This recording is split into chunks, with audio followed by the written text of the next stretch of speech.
tales to terrify.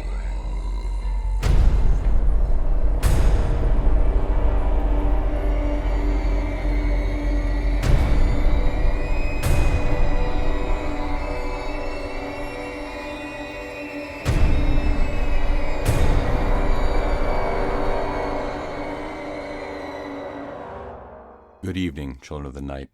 Thank you for joining us again as we mark our 200th episode with a series of classic stories for your enjoyment. We have a single longer story for you tonight from W. F. Harvey. William Friar Harvey was born in 1885 into a Quaker family in Yorkshire. He attended Quaker schools in Yorkshire and Reading before going on Balliol College in Oxford. He took a degree in medicine at Leeds. In World War I, he joined the Friends Ambulance Unit, but later served as a surgeon lieutenant in the Royal Navy. During that time, he received the Albert Medal for life-saving. After the war, he worked in adult education for 5 years before ill health, likely stemming from lung damage sustained during the rescue for which he was awarded, forced him into an earlier retirement. During this time, he published most of his best-known works. Much of his retirement he spent with his wife in Switzerland, but returned to England prior to his death at the age of 52. This evening, we will be hearing The Beast with Five Fingers.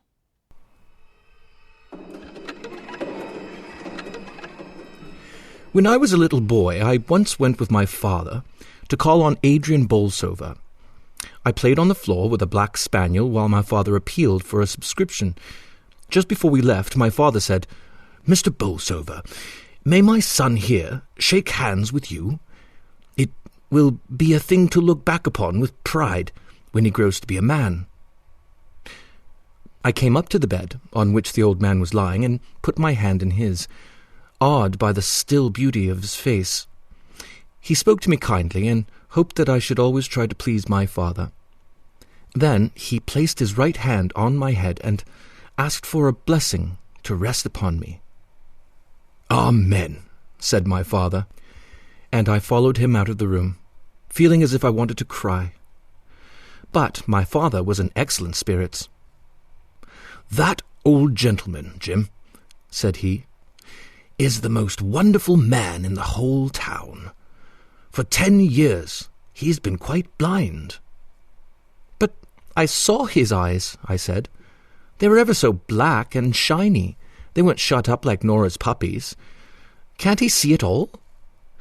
And so I learned for the first time that a man might have eyes that looked dark and beautiful and shining without being able to see. "Just like Mrs. Tomlinson has big ears," I said, "and can't hear at all, except when Mr. Tomlinson shouts." "Jim," said my father, "it's not right to talk about ladies' ears. Remember what Mr. Bolsover said about pleasing me and being a good boy." That was the only time I saw Adrian Bolsover.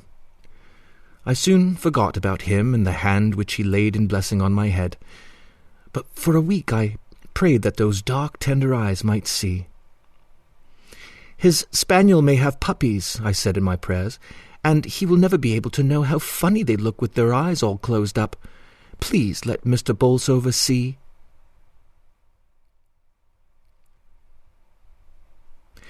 Adrian Bolsover, as my father had said, was a wonderful man. He came from an eccentric family. Bolsover's sons, for some reason, always seemed to marry very ordinary women, which perhaps accounted for the fact that no Bolsover had been a genius, and only one Bolsover had been mad. But they were great champions of little causes, generous patrons of odd sciences, founders of querulous sects, trustworthy guides to the bypath meadows of erudition. Adrian was an authority on fertilization of orchids. He had held at one time the family living at Bolsover Conyers, until a congenial weakness of the lungs obliged him to seek a less rigorous climate in the sunny south coast watering place where I had seen him. Occasionally he would relieve one or the other of the local clergy. My father described him as a fine preacher, who gave long and inspiring sermons from what many men would have considered unprofitable texts. "An excellent proof," he would add, "of the truth of the doctrine of direct verbal inspiration." Adrian Bolsover was exceedingly clever with his hands. His penmanship was exquisite. He illustrated all his scientific papers, made his own woodcuts, and carved the reredos that is at present the chief feature of interest in the church at Bolsover-Conyers. He had an exceedingly clever knack in cutting silhouettes for young ladies and paper pigs and cows for little children, and made more than one complicated wind instrument of his own devising. When he was 50 years old Adrian Bolsover lost his sight.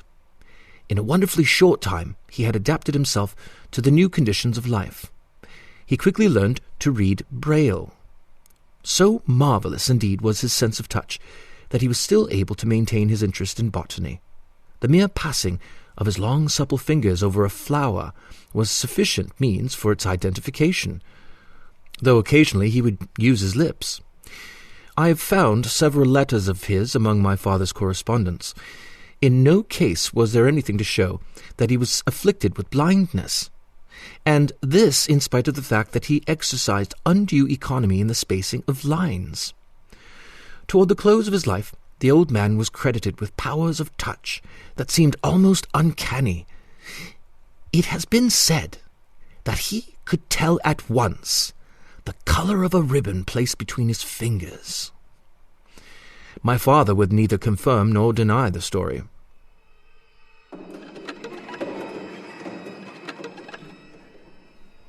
One. Adrian Bolsover was a bachelor. His elder brother, George, had married late in life, leaving one son, Eustace, who lived in the gloomy Georgian mansion at Bolsover-Conyers, where he could work undisturbed in collecting material for his great book on heredity. Like his uncle, he was a remarkable man. The Bolsovers had always been born naturalists, but Eustace possessed in a special degree the power of systematizing his knowledge. He had received his university education in Germany, and then, after postgraduate work in Vienna and Naples, had travelled for 4 years in South America and the East, getting together a huge store of material for a new study into the processes of variation. He lived alone at Bolsover-Conyers, with Saunders, his secretary, a man who bore a somewhat dubious reputation in the district, but whose powers as a mathematician, combined with his business abilities, were invaluable to Eustace. Uncle and nephew saw little of each other. The visits of Eustace were confined to a week in the summer or autumn, long weeks that dragged almost as slowly as the bath chair in which the old man was drawn along the sunny seafront. In their way, the two men were fond of each other, though their intimacy would doubtless have been greater had they shared the same religious views. Adrian held to the old-fashioned evangelical dogmas of his early manhood. His nephew, for many years, had been thinking of embracing Buddhism. Both men possessed, too, the reticence the Bolsovers had always shown, and which their enemies sometimes called hypocrisy. With Adrian it was a reticence as to the things he had left undone. But with Eustace it seemed that the curtain which he was so carefully to leave undrawn hid something more than a half-empty chamber.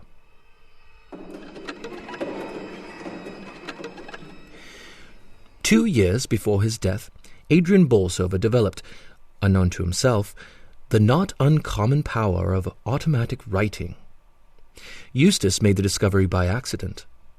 Adrian was sitting, reading in bed, the forefinger of his left hand tracing the Braille characters, when his nephew noticed that a pencil the old man held in his right hand was moving slowly along the opposite page. He left his seat in the window and sat down beside the bed. The right hand continued to move, and now he could see plainly that there were letters and words which it was forming. Adrian Bolsover, wrote the hand. Eustace Bolsover. George Bolsover. Francis Bolsover. Sigismund Bolsover. Adrian Bolsover. Eustace Bolsover. Seville Bolsover. B for Bolsover. Honesty is the best policy. Beautiful Belinda Bolsover. Curious nonsense, said Eustace to himself. King George III ascended the throne in 1760, wrote the hand. crowd, a noun of multitude, a collection of individuals. Adrian Bolsover, Eustace Bolsover. "It seems to me," said his uncle, closing the book, "that you had much better make the most of the afternoon sunshine and take your walk now." "I think perhaps I will," Eustace answered, as he picked up the volume. "I won't go far, and when I come back I can read to you those articles in Nature about which we were speaking." He went along the promenade, but stopped at the first shelter, and seating himself in the corner best protected from the wind, he examined the book at leisure. Nearly every page was scored with a meaningless jungle of pencil marks, rows of capital letters, short words, long words, complete sentences, copybook tags. The whole thing, in fact, had the appearance of a copybook, and on a more careful scrutiny, Eustace thought that there was ample evidence to show that the handwriting at the beginning of the book, good though it was not nearly so good as the handwriting at the end. He left his uncle at the end of October with a promise to return early in December. It seemed to him quite clear that the old man's power of automatic writing was developing rapidly, and for the first time he looked forward to a visit that combined duty with interest. But on his return, he was at first disappointed. His uncle, he thought, looked older. He was listless too, preferring others to read to him and dictating nearly all his letters. Not until the day before he left had Eustace an opportunity of observing Adrian Bolsover's newfound faculty. The old man, propped up in bed with pillows, had sunk into a light sleep. His two hands lay on the coverlet, his left hand tightly clasping his right.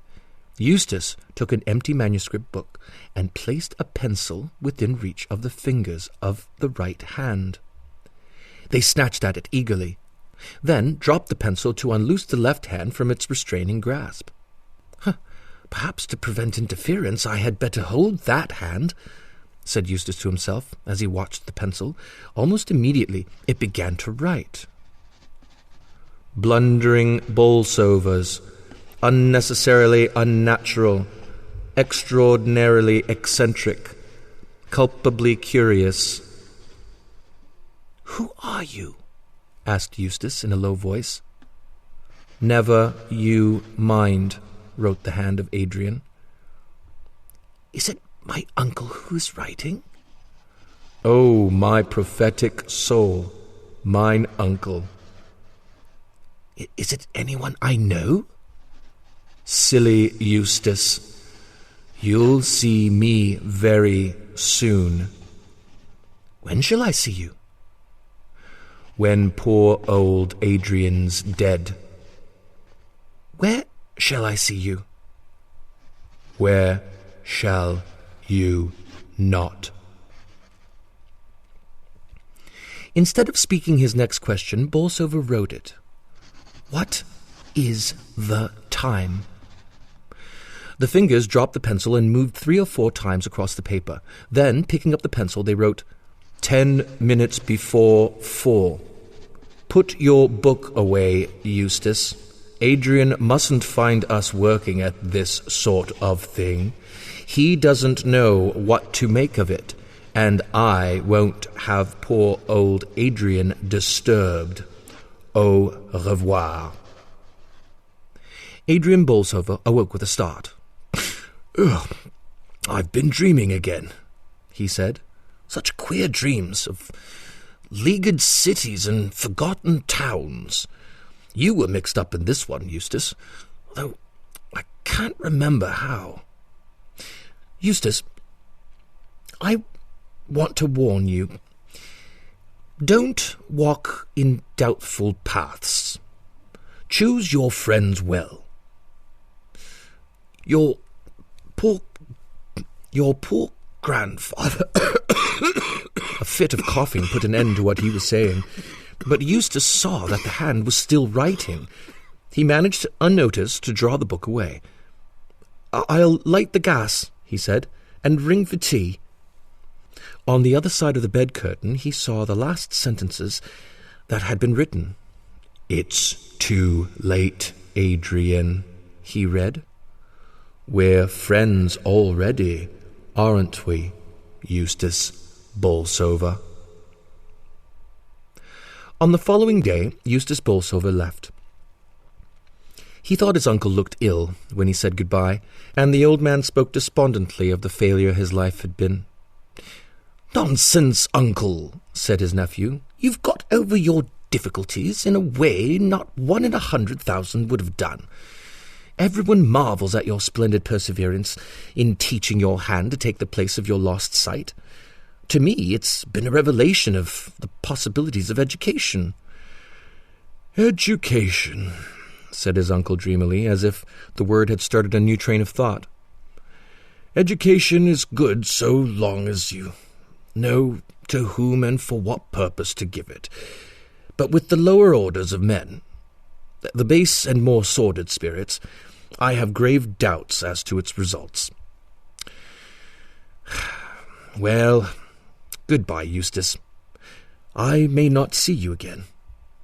You are a true Bolsover, with all the Bolsover faults. Marry, Eustace. Marry some good, sensible girl. And if by any chance I don't see you again, my will is at my solicitor's. I've not left you any legacy, because I know you're well provided for, but I thought you might like to have my books. Oh, and there's just one other thing. You know, before the end, people often lose control over themselves and make absurd requests. Don't pay any attention to them, Eustace. Goodbye." And he held out his hand. Eustace took it. It remained in his a fraction of a second longer than he had expected, and gripped him with a virility that was surprising. There was, too, in its touch, a subtle sense of intimacy. "Why, uncle," he said, "I shall see you alive and well for many long years to come." 2 months later, Adrian Bolsover died.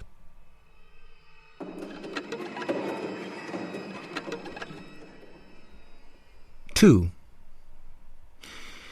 Eustace Bolsover was in Naples at the time. He read the obituary notice in the Morning Post on the day announced for the funeral. "Poor old fellow," he said. "I wonder where I shall find room for all his books." The question occurred to him again with greater force when, 3 days later, he found himself standing in the library at Bolsover Conyers, a huge room built for use and not for beauty, in the year of Waterloo by a Bolsover who was an ardent admirer of the great Napoleon. It was arranged on the plan of many college libraries, with tall, projecting bookcases forming deep recesses of dusty silence, fit graves for the old hates of forgotten controversy, the dead passions of forgotten lives. At the end of the room, behind the bust of some unknown 18th-century divine, an ugly iron corkscrew stair led to a shelf-lined gallery. Nearly every shelf was full. "I must speak to Saunders about it," said Eustace. "I suppose that it will be necessary to have the billiard-room fitted up with bookcases." The two men met for the first time after many weeks in the dining-room that evening. "Hullo," said Eustace, standing before the fire with his hands in his pockets. "How goes the world, Saunders? Why these dress-togs?" He himself was wearing an old shooting jacket. He did not believe in mourning, as he had told his uncle on his last visit, and though he usually went in for quiet-coloured ties, he wore, this evening, one of an ugly red in order to shock Morton the butler, and to make them thrash out the whole question of mourning for themselves in the servants' hall. Eustace was a true Bolsover. "The world," said Saunders, "goes the same as usual, confoundedly slow.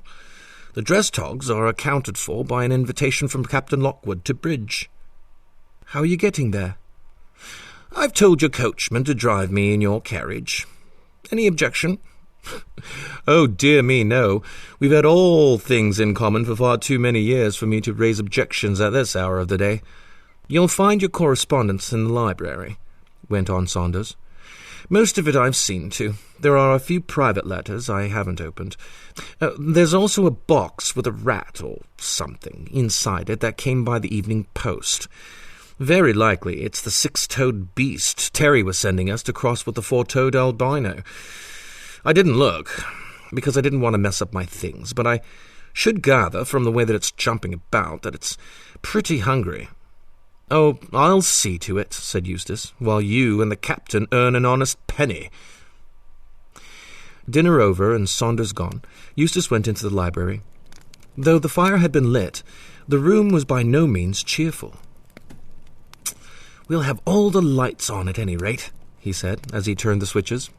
"And, Morton," he added when the butler brought the coffee, "get me a screwdriver or something to undo this box. Whatever the animal is, he's kicking up the deuce of a row." "What is it? Why are you dawdling?"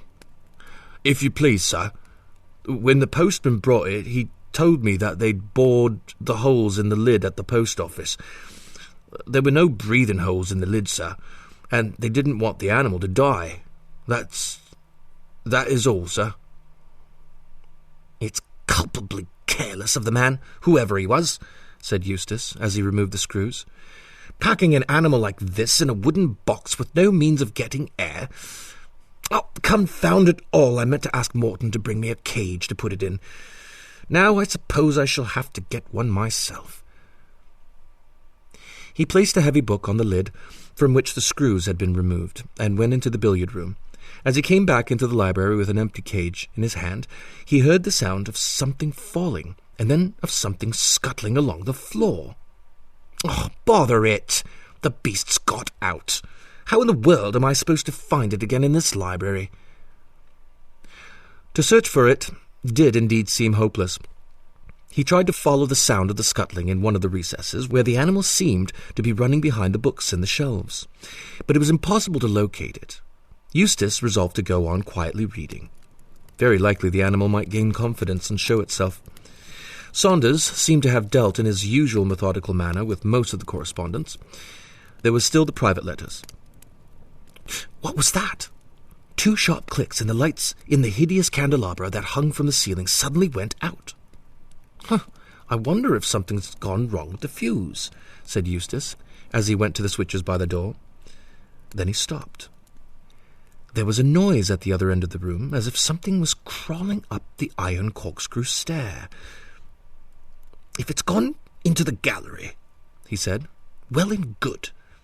He hastily turned on the lights, crossed the room, and climbed up the stair, but he could see nothing. His grandfather had placed a little gate at the top of the stair, so that children could run and romp in the gallery without fear of accident. This Eustace closed, and, having considerably narrowed the circle of his search, returned to his desk by the fire. How gloomy the library was! There was no sense of intimacy about the room. The few busts that an 18th-century Bolsover had brought back from the Grand Tour might have been in keeping in the old library. Here they seemed out of place. They made the room feel cold, in spite of the heavy red damask curtains and great gilt cornices. With a crash, 2 heavy books fell from the gallery to the floor. Then, as Bolsover looked, another, and yet another. "Oh, very well, you'll starve for this, my beauty," he said. "We'll do some little experiments on the metabolism of rats deprived of water. Go on, chuck 'em down. I think I've got the upper hand." He turned once again to his correspondence. The letter was from the family solicitor. It spoke of his uncle's death and of the valuable collection of books that had been left to him in the will. "There was one request," he read, "which certainly came as a surprise to me. As you know, Mr. Adrian Bolsover had left instructions that his body was to be buried in as simple a manner as possible at Eastbourne. He expressed a desire that there should be neither wreaths nor flowers of any kind, and hoped that his friends and relatives would not consider it necessary to wear mourning. The day before his death, we received a letter cancelling these instructions. He wished his body to be embalmed. He gave us the address of the man we were to employ, Pennifer, Ludgate Hill, with orders that his right hand was to be sent to you, stating that it was at your special request. The other arrangements, as to the funeral, remained unaltered. "Good Lord," said Eustace, "what in the world was the old boy driving at? And what in the name of all that's holy is that?" Someone was in the gallery. Someone had pulled the cord attached to one of the blinds, and it had rolled up with a snap. Someone must be in the gallery, for a second blind did the same. Someone must be walking around the gallery, for one after the other of the blinds sprang up, letting in the moonlight. "I haven't gotten to the bottom of this yet," said Eustace, "but I will before the night is very much older." And he hurried up the corkscrew stair. He had just got to the top when the lights went out a second time, and he heard again the scuttling along the floor. Quickly he stole on tiptoe in the dim moonshine in the direction of the noise, feeling as he went for one of the switches. His fingers touched the metal knob at last. He turned on the electric light. About 10 yards in front of him, crawling along the floor, was a man's hand. Eustace stared at it in utter astonishment. It was moving quickly, in the manner of a geometer caterpillar. The 5 fingers humped up one moment, flattened out the next. The thumb appeared to give a crab-like motion to the whole. While he was looking, too surprised to stir, the hand disappeared around the corner. Eustace ran forward. He no longer saw it, but he could hear it, as it squeezed its way behind the books on one of the shelves. A heavy volume had been displaced. There was a gap in the row of books where it had got in. In his fear lest it should escape him again, he seized the first book that came to his hand and plugged it into the hole.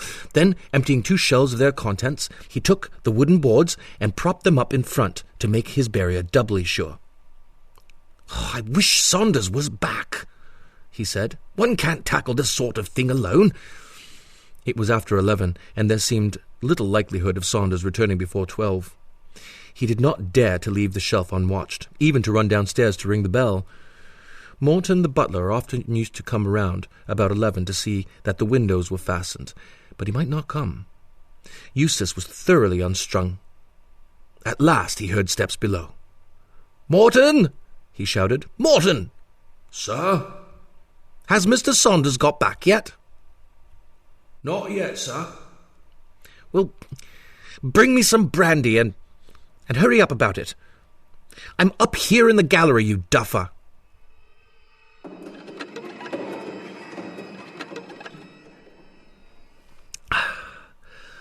"Thanks," said Eustace as he emptied the glass. "Don't go to bed yet, Morton. There are a lot of books that have fallen down by accident. Bring them up and put them back in their shelves." Morton had never seen Bolsover in so talkative a mood as on that night. "Here," said Eustace, when the books had been put back and dusted. "You might hold up these boards for me, Morton. That beast in the box got out, and I've been chasing it all over the place." I think I can hear it chawing at the books, sir. They're not valuable, I hope." "I think that's the carriage, sir. I'll go and call Mr. Saunders." It seemed to Eustace that he was away for 5 minutes, but it could hardly have been more than 1 when he returned with Saunders. "All right, Morton, you can go now." "I'm up here, Saunders." "What's all the row?" asked Saunders as he lounged forward with his hands in his pockets. The luck had been with him all evening. He was completely satisfied, both with himself and with Captain Lockwood's taste in wines. "What's the matter? You look to me to be in an absolute blue funk." "That old devil of an uncle of mine," began Eustace. "Oh, I can't explain it all. It's his hand that's been playing Old Harry all the evening. But I've got it cornered behind these books. You've got to help me catch it." "What's up with you, Eustace? What's the game?" "It's no game, you silly idiot. If you don't believe me, take out one of those books and put your hand in and feel." "All right," said Saunders, but wait till I've rolled up my sleeve. The accumulated dust of centuries, eh?" He took off his coat, knelt down and thrust his arm along the shelf. There's something there, right enough, he said. It's got a funny stumpy end to it. Whatever it is, it nips like a crab. No, you don't. He pulled his hand out in a flash. Shove in a book quickly. Now it can't get out. What was it? Asked Eustace. It was something that wanted very much to get hold of me. I felt what seemed like a thumb and forefinger. Oh, give me some brandy. How are we to get it out of there?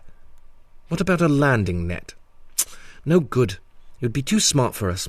I tell you, Saunders, it can cover the ground faster than I can walk. But I think I see how we can manage it. The 2 books at the end of the shelf are big ones that go right back against the wall. The others are very thin.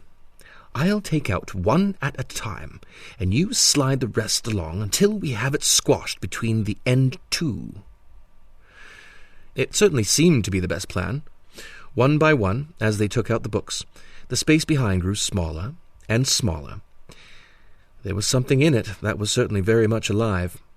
Once they caught sight of fingers pressing outward for a way of escape. At last they had pressed it between the 2 big books. "There's muscle there, if there isn't flesh and blood," said Saunders as he held them together. "It seems to be a hand right enough, too. I suppose this is a sort of infectious hallucination. I've read about such cases before." "Infectious fiddlesticks," said Eustace, his face white with anger. "Bring the thing downstairs. We'll get it back into the box." It was not altogether easy, but they were successful at last. "Drive in the screws," said Eustace. "We won't run any risks. Put the box in this old desk of mine. There's nothing in it that I want. Here's the key. Thank goodness there's nothing wrong with the lock." "Quite a lively evening," said Saunders. "Now, let's hear more about your uncle." They sat up together until early morning. Saunders had no desire for sleep. Eustace was trying to explain and to forget, to conceal from himself a fear that he had never felt before, the fear of walking alone down the long corridor to his bedroom.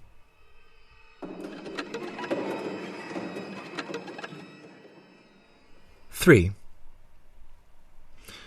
Whatever it was," said Eustace to Saunders on the following morning, "I propose that we drop the subject. There's nothing to keep us here for the next 10 days. We'll motor up to the lakes and get some climbing. And see nobody all day and sit bored to death with each other every night. Not for me, thanks. Why not run up to town? Run's the exact word in this case, isn't it? We're both in such a blessed funk. Pull yourself together, Eustace, and let's have another look at the hand." "As you like," said Eustace. "There's the key." "What are you waiting for?" asked Eustace.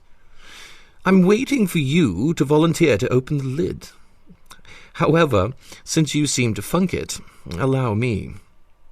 There doesn't seem to be the likelihood of any rumpus this morning, at all events." He opened the lid and picked out the hand. "Cold?" asked Eustace.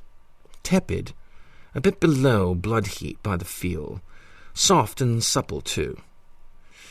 If it's the embalming, it's a sort of embalming I've never seen before. Is it your uncle's hand?"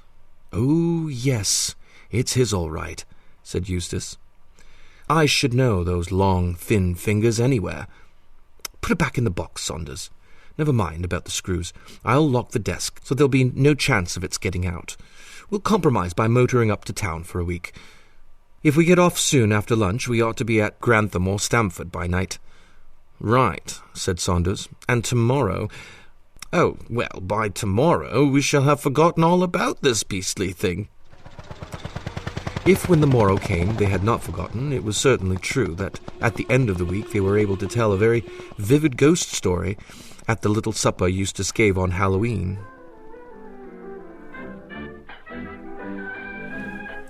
"You don't want us to believe that it's true, Mr. Bolsover? How perfectly awful." "I'll take my oath on it, and so would Saunders here, wouldn't you, old chap?" "Any number of oaths," said Saunders. "It was a long, thin hand, you know, and it gripped me. Just like that." "Don't, Mr. Saunders, don't! How perfectly horrid. Now, tell us another one, do. Only a really creepy one, please.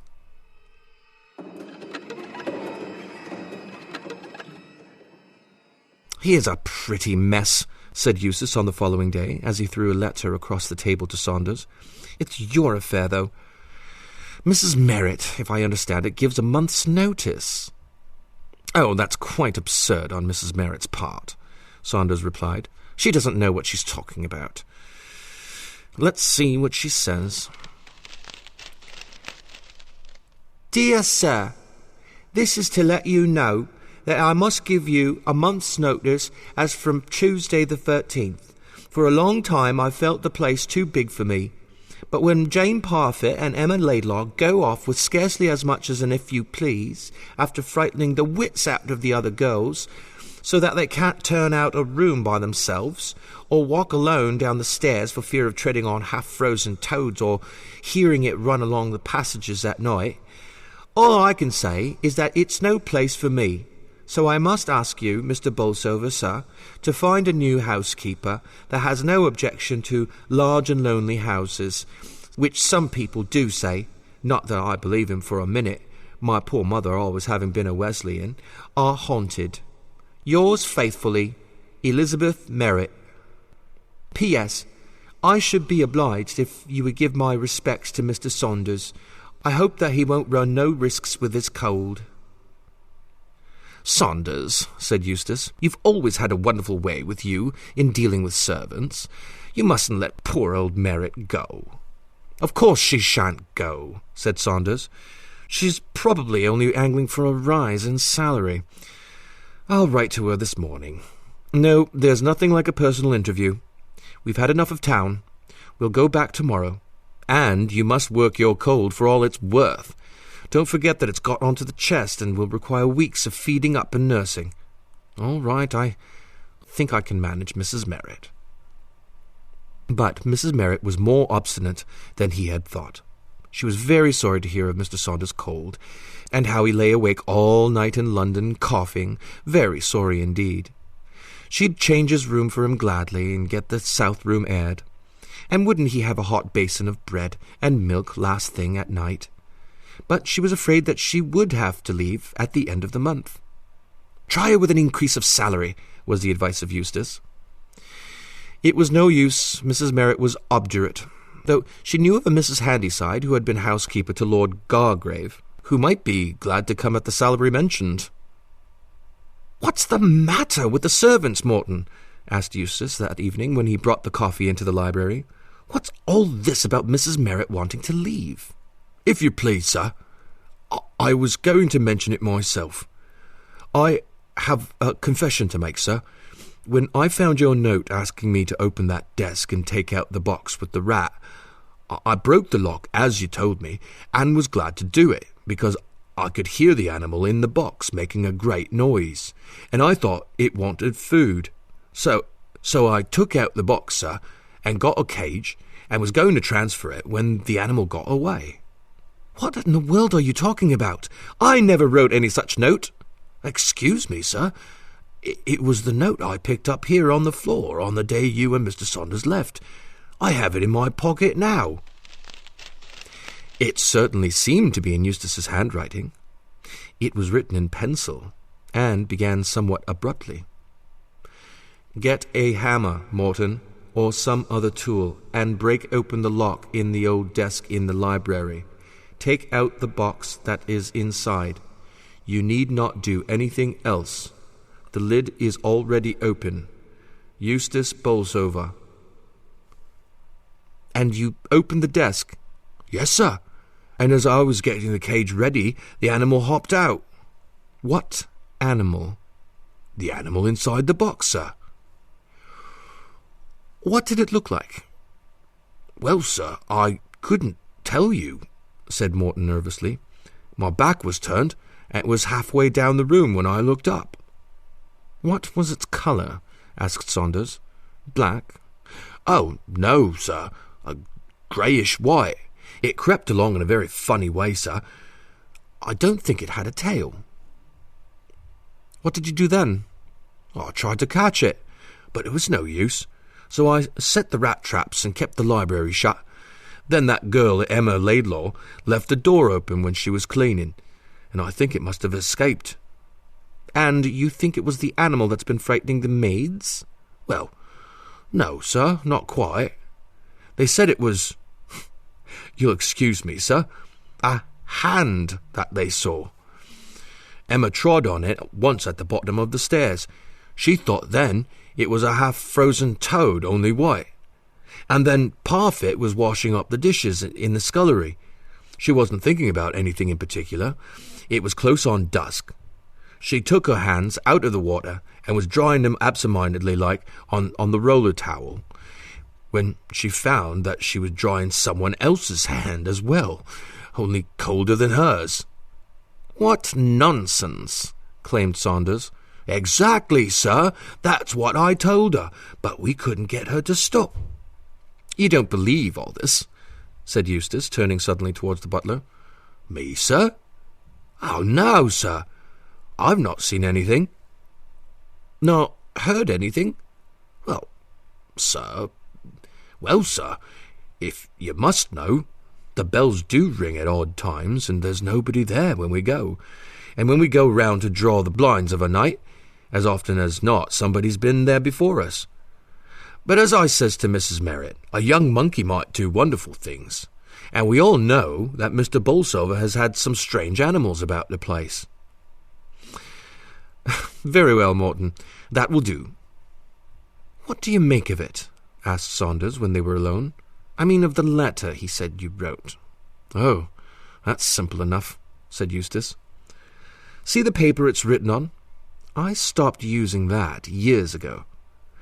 But there were a few odd sheets and envelopes left in the old desk.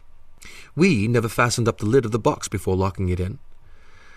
The hand got out, found the pencil, wrote this note, and shoved it through the crack onto the floor where Morton found it. That's plain as daylight. But the hand couldn't write, couldn't it? You've not seen it do the things I've seen." And he told Saunders more of what had happened at Eastbourne. "Well," said Saunders, "in that case we have at least an explanation of the legacy. It was the hand which wrote, unknown to your uncle, that letter to your solicitor, bequeathing itself to you. Your uncle had no more to do with that request than I. In fact, it would seem that he had some idea of this automatic writing and feared it." Then if it's not my uncle, what is it? I suppose some people might say that a disembodied spirit had got your uncle to educate and prepare a little body for it. Now it's got into that little body and is off on its own. Well, what are we to do?" "We'll keep our eyes open," said Saunders, "and try to catch it. If we can't do that, we shall have to wait till the Ballyw clockwork runs down. After all, if it's flesh and blood, it can't live forever."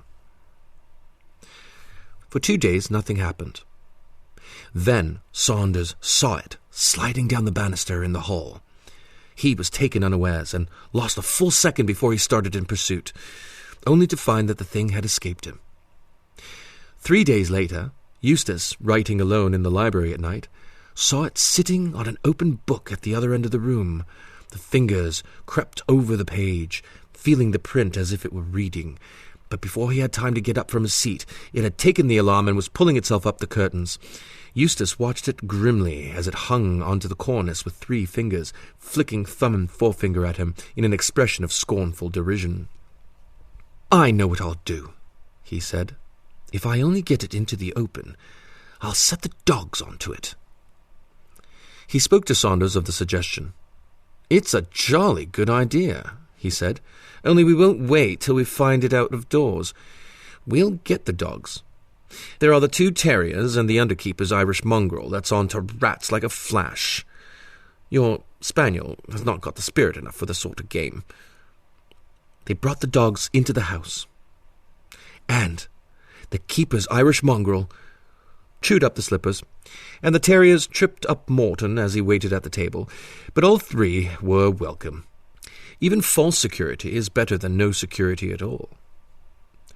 For a fortnight nothing happened. Then the hand was caught. not by the dogs, but by Mrs. Merritt's grey parrot. The bird was in the habit of periodically removing the pins that kept its seed and water tins in place, and of escaping through the holes in the side of the cage.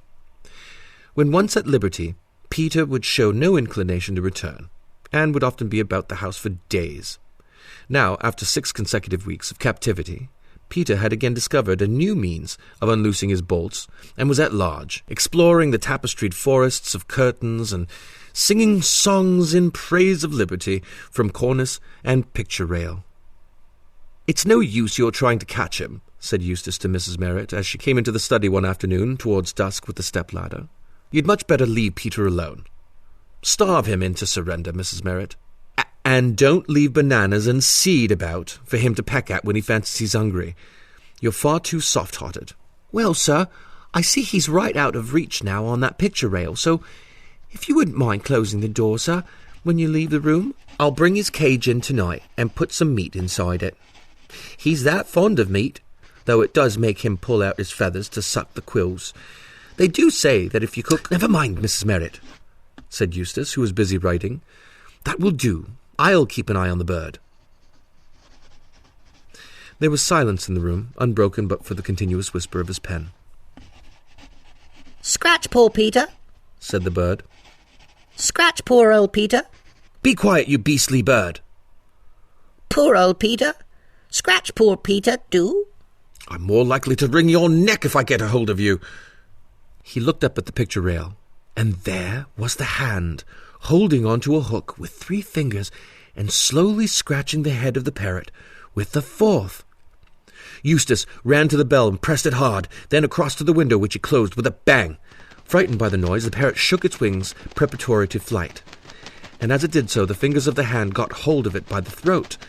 There was a shrill scream from Peter as he fluttered across the room, wheeling around in circles that ever descended, borne down under the weight that clung to him. The bird dropped at last quite suddenly, and Eustace saw fingers and feathers rolled into an inextricable mass on the floor. The struggle abruptly ceased as finger and thumb squeezed the neck.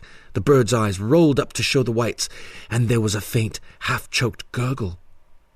But before the fingers had time to loose their hold, Eustace had them in his own. "Send Mr. Saunders here at once," he said to the maid who came in answer to the bell. "Tell him I want him immediately." Then he went with the hand to the fire. There was a ragged gash across the back where the bird's beak had torn it, but no blood oozed from the wound. He noticed with disgust that the nails had grown long and discoloured. "I'll burn the beastly thing," he said, but he could not burn it. He tried to throw it into the flames, but his own hands, as if restrained by some old primitive feeling, would not let him.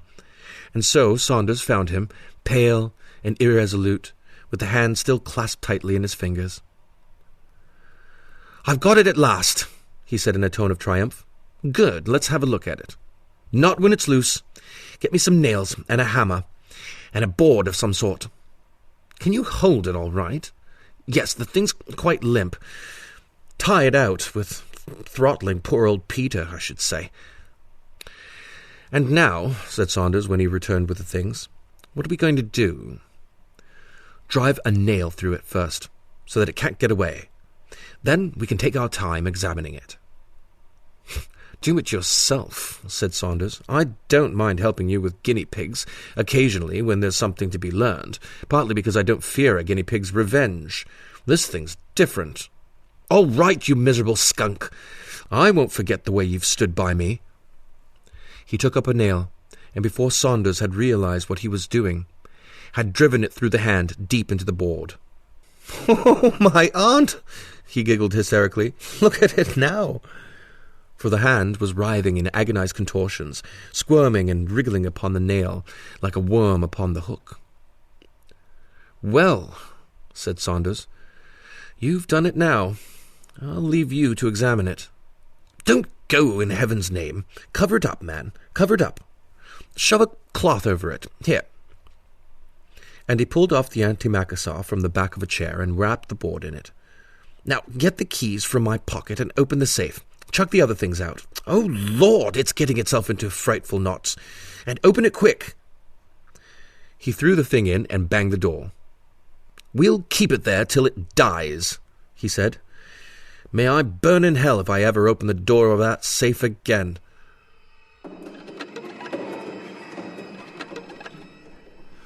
"4. But Eustace Bolsover did not follow the advice of his uncle and Mary. He was too fond of old slippers and tobacco. The cooking, too, under Mrs. Handyside's management, was excellent, and she seemed, too, to have a heaven-sent faculty in knowing when to stop dusting. Little by little, the old life resumed its old power. Then came the burglary. The men, it was said, broke into the house by way of the conservatory. It was really little more than an attempt, for they only succeeded in carrying away a few pieces of plate from the pantry. The safe in the study was certainly found open and empty, but, as Mr. Bolsover informed the police inspector, he had kept nothing of value in it during the last 6 months.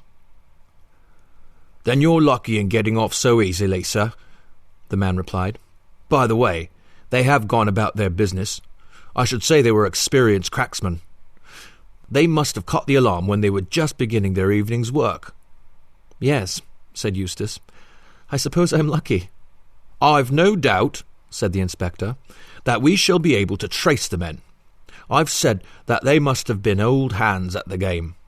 The way they got in and opened the safe shows that. But there's one little thing that puzzles me. One of them was careless enough not to wear gloves, and I'm bothered if I know what he was trying to do. I've traced his finger marks on the new varnish on the window sashes in every one of the downstairs rooms. They are very distinctive ones, too." "Right or left, or both?" asked Eustace. "Oh, right, every time. That's the funny thing. He must have been a foolhardy fellow, and I rather think it was him that wrote that." He took out a slip of paper from his pocket. "That's what he wrote, sir. 'I've got out, Eustace Bolsover, but I'll be back before long.' Some jailbird just escaped, I suppose. It will make it all the easier for us to trace him. Do you know the writing, sir?" "No," said Eustace. "It's not the writing of anyone I know."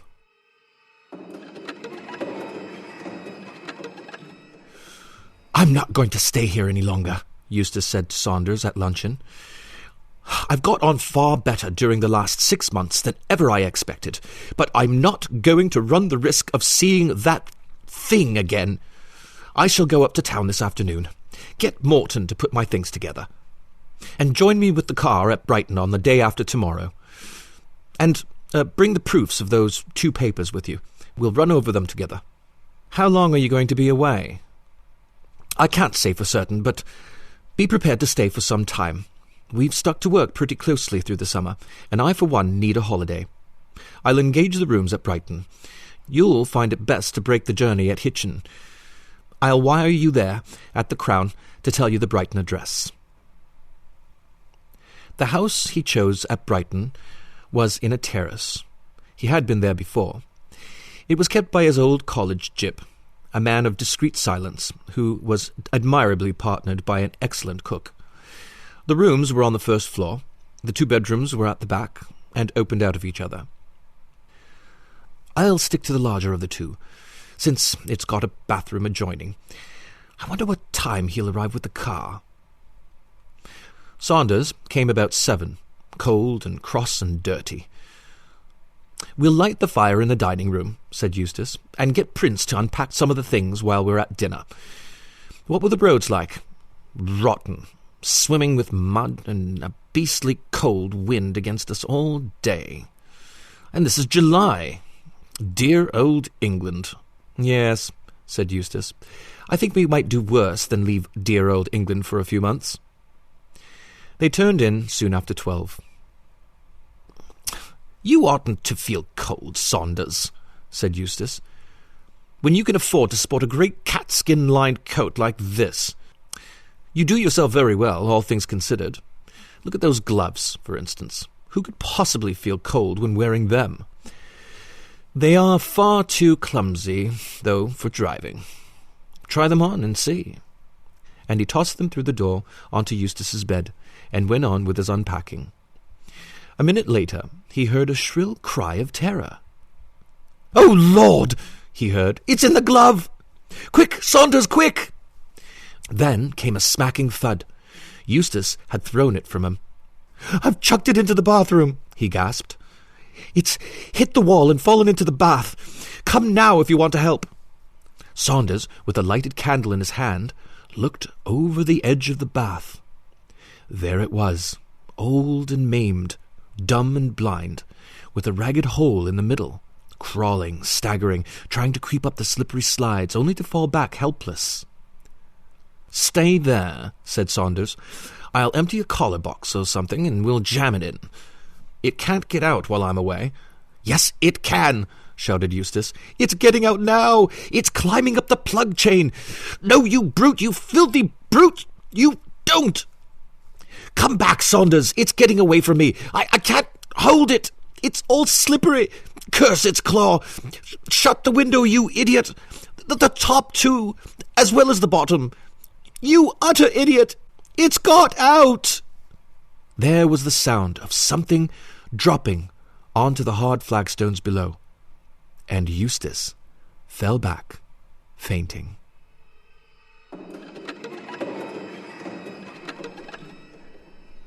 For a fortnight, he was ill.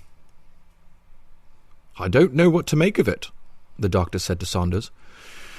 "I can only suppose that Mr. Bolsover has suffered some great emotional shock. You had better let me send someone to help you nurse him, and by all means indulge that whim of his never to be left alone in the dark.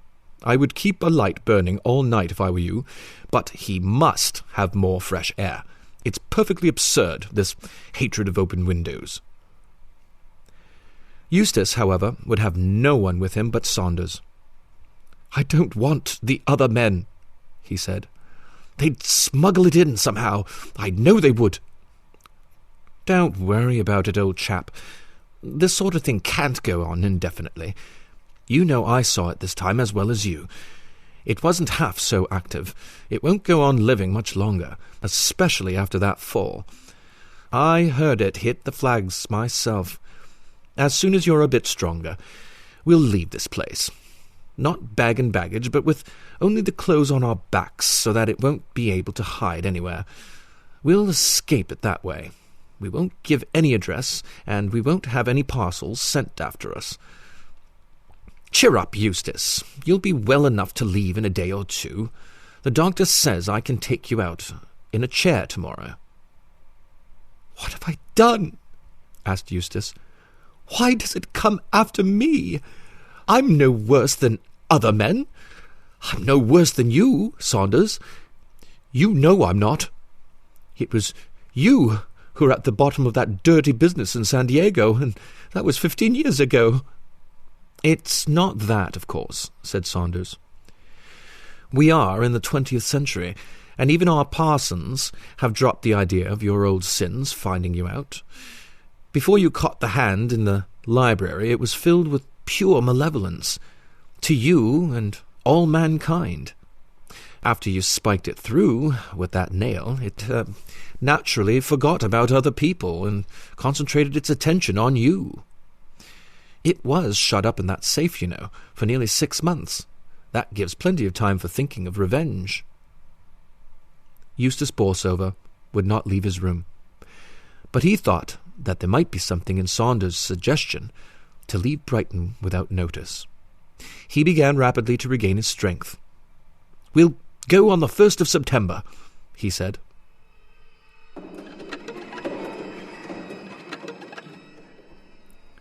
The evening of August 31st was oppressively warm. Though at midday the windows had been wide open, they had been shut an hour or so before dusk. Mrs. Prince had long since ceased to wonder at the strange habits of the gentlemen on the first floor. Soon after their arrival she had been told to take down the heavy window curtains in the 2 bedrooms, and day by day the rooms had seemed to grow more bare. Nothing was left lying about. "Mr. Bolsover doesn't like to have any place where dirt can collect," Saunders had said as an excuse. "He likes to see into all the corners of the room." "Couldn't I open the window just a little?" he said to Eustace that evening. "We're simply roasting in here, you know." "No, leave Will alone. We're not a couple of boarding school misses fresh from a course of hygiene lectures. Get the chessboard out." They sat down and played. At 10 o'clock, Mrs. Prince came to the door with a note. "I'm sorry I didn't bring it before," she said, "but it was left in the letter-box." "Open it, Saunders, and see if it wants answering." It was very brief. There was neither address nor signature. "Will 11 o'clock tonight be suitable for our last appointment?" "Who is it from?" asked Bolsover. "It was meant for me," said Saunders. "There's no answer, Mrs. Prince," and he put the paper into his pocket. "A dunning letter from a tailor. I suppose he must have got wind of our leaving." It was a clever lie, and Eustace asked no more questions. They went on with their game. On the landing outside, Saunders could hear the grandfather's clock whispering the seconds, blurting out the quarter hours. "Check," said Eustace. The clock struck 11. At the same time, there was a gentle knocking on the door. It seemed to come from the bottom panel. "Who's there?" asked Eustace. There was no answer. "Mrs. Prince, is that you?" "She's up above," said Saunders. "I can hear her walking about the room." "Then lock the door. Bolt it to. Your move, Saunders." While Saunders sat with his eyes on the chessboard, Eustace walked over to the window and examined the fastenings.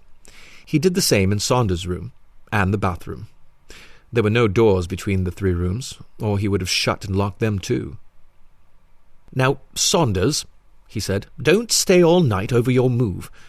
I've had time to smoke 1 cigarette already. It's bad to keep an invalid waiting.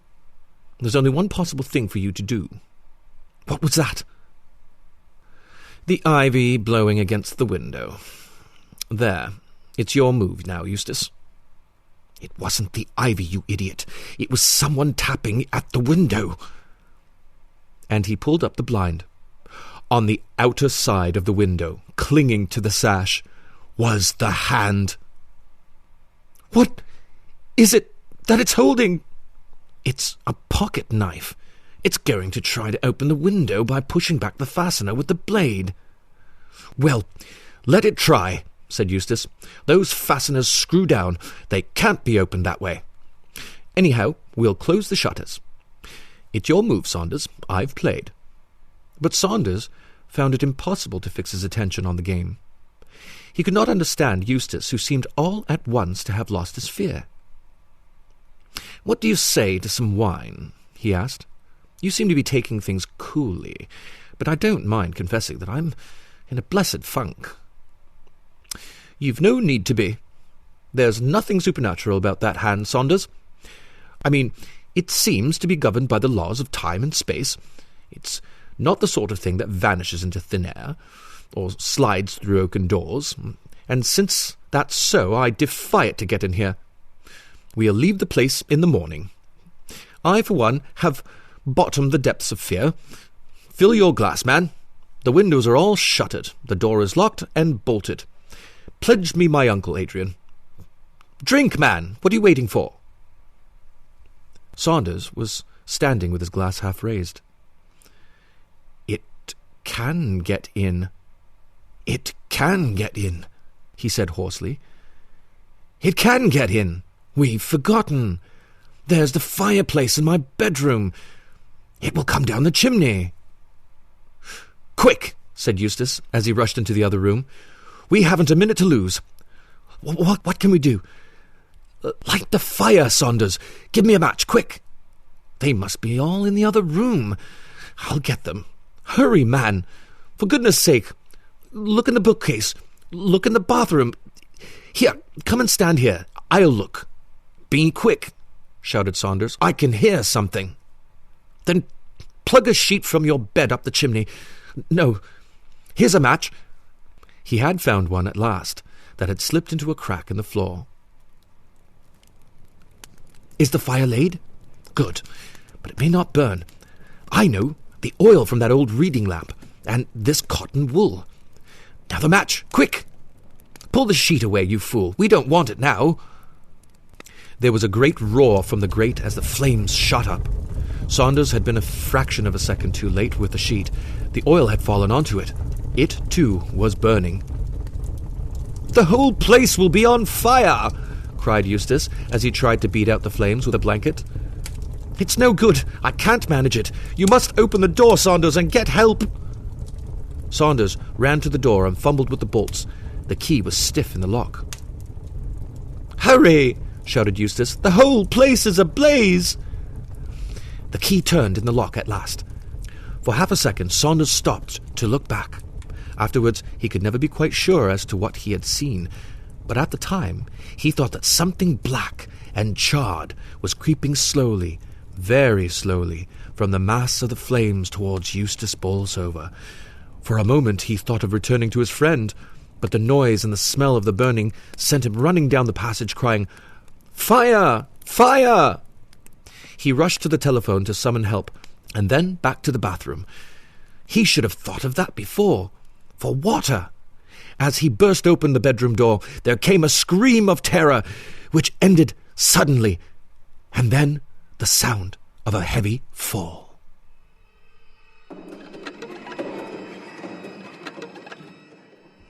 This is the story which I heard on successive Saturday evenings from the senior mathematical master at a second-rate suburban school.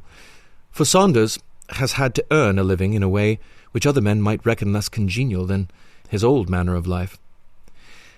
I had mentioned by chance the name of Adrian Bolsover, and wondered at the time why he changed the conversation with such unusual abruptness.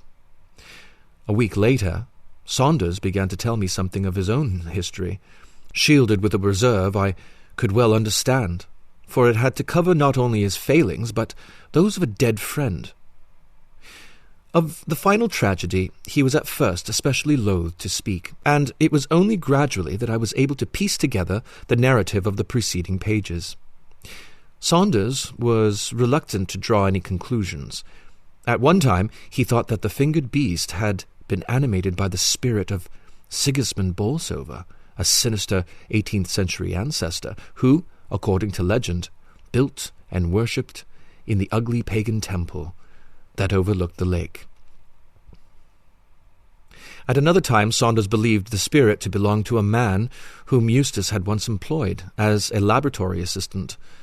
A black-haired, spiteful little brute, he said, who died cursing his doctor because the fellow couldn't help him to live to settle some paltry score with Bolsover.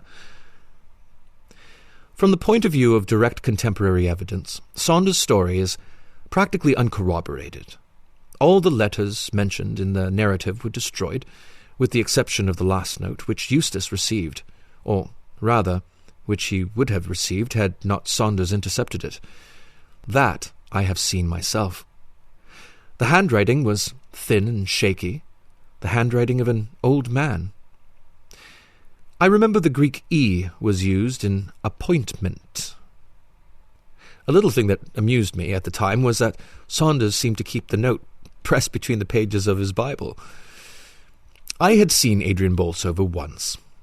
Saunders I learnt to know well. It was by chance, however, and not by design, that I met the third person of the story, Mortimer the butler.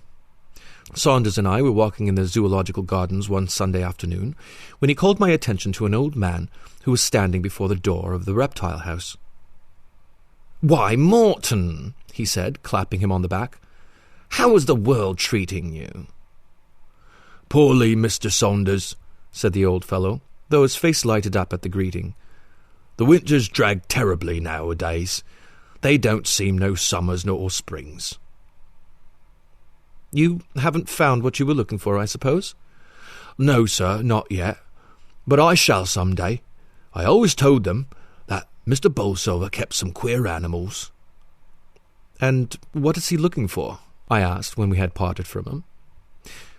"A beast with 5 fingers," said Saunders. "This afternoon, since he has been in the reptile house, I suppose it will be a reptile with a hand. Next week he'll be a monkey with practically no body. The poor old chap is a born materialist. It's a quick coincidence, by the way, that you should have known Adrian Bolsover and that you should have received a blessing at his hand. Has it brought you any luck? No, I answered slowly, as I looked back over a life of inconspicuous failure. I don't think it has. It was his, right hand, you know. That was W.F. Harvey's The Beast with Five Fingers, as read by Rikki LaCoste. With relevance to genre fiction audio, he has been a regular reader for Pseudopod over the years, and also narrates and voice acts for the No Sleep podcast, Starship Sofa, and in early 2015 produced, narrated, and wrote music for an episode of Cast of Wonders, on which he is now on staff as an audio producer. His 13-year-old daughter, Isis LaCoste, also has credits in Pseudopod, No Sleep, and Cast of Wonders. Listen to their work from the links in the show notes, and feel free to contact Rikki for more narration and voice acting from either Rikki or Isis, or both, who are based out of Toronto, Canada. Apart from the narration world, his other hats include being the creator and co-host of a quirky yet provocative podcast called Cacophonous Internet Radio, which is presently in cryogenic suspension. A link to memorable clips from the archives to which you can listen will be in the show notes. Panthea is his collection of original musical compositions. He is also an environmental activist, having worked for Greenpeace Canada, the communications steward for Alfheim Valley Eco Resort. He's a baker, a hermeticist, a ceremonial magician, a summoner of demons, and teaches piano to happy little children. Thank you, Rikki. That will be our show for the night. Join us again next week for another episode of Tales to Terrify.